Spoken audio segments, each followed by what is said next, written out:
سامعین اکرام، آج کی یہ بارونق اور باوقار محفل پاک حضور سید سردار کل مصدر انوار کل شان دو عالم جان دو عالم فخر کائنات روح کائنات فخر دو سرا امام الانبیاء حضرت محمد مصطفیٰ صلی اللہ علیہ وآلہ وسلم کے ذکر کی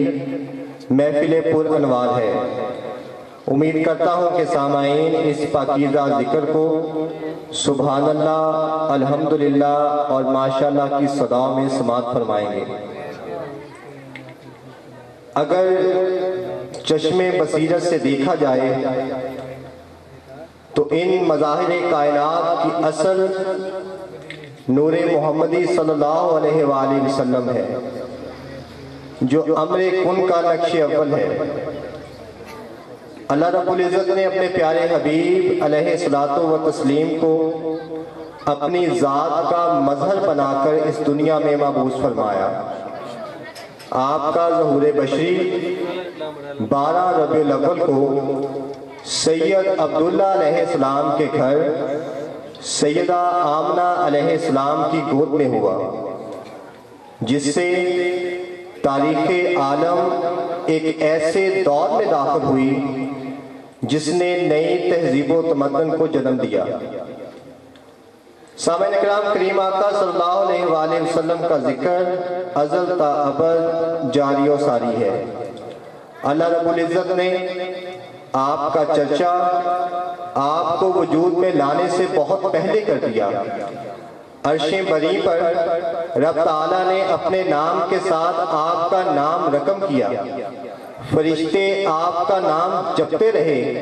اور جنت کے پتے پتے پر حضور نبی اکرم صلی اللہ علیہ وآلہ وسلم کا نام گرامی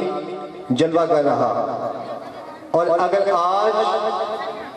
امت مسلمہ آپ کی ولادت باسعادت کے واقعات کو تصور و تخیل میں لا کر آپ کی آمد کی خوشی میں محافل کا انعقاد کرتی ہے، تو یہ اسی نوری سلسلہ کی ایک کڑی ہے جو ازل تا ابد جاری و ساری ہے، کیونکہ یہ ایسا مبارک عمل ہے جس سے ابو لہب جیسے کافر کو بھی فائدہ پہنچتا ہے۔ میلاد النبی کی خوشی منانے پر اگر ابو لہب کو پیر کے روز عذاب میں تخفیف ہو سکتی ہے، تو اس مسلمان مومن کی سعادت کا ٹھکانہ کیا ہوگا جس کی پوری زندگی میلاد النبی کی خوشیاں منانے میں بسر ہوتی ہو۔ سامعین اکرام، خود آقا کریم صلی اللہ علیہ وآلہ وسلم اپنے یوم ولادت کی تعظیم فرماتے اور اس کائنات میں اپنے ظہور وجود پر سپاس گزار ہوتے ہوئے پیر کے دن کا روزہ رکھتے ہیں۔ کریم آقا صلی اللہ علیہ وآلہ وسلم کا اپنے یوم ولادت کی تعظیم فرماتے ہوئے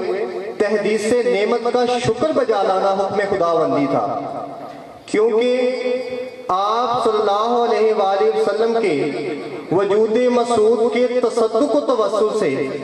ہر وجود کو سعادت ملی ہے۔ الغرض وہ جو نہ تھے تو کچھ نہ تھا، وہ جو نہ ہو تو کچھ نہ ہو، جان ہے وہ جہان کی، جان ہے تو جہان ہے، جان ہے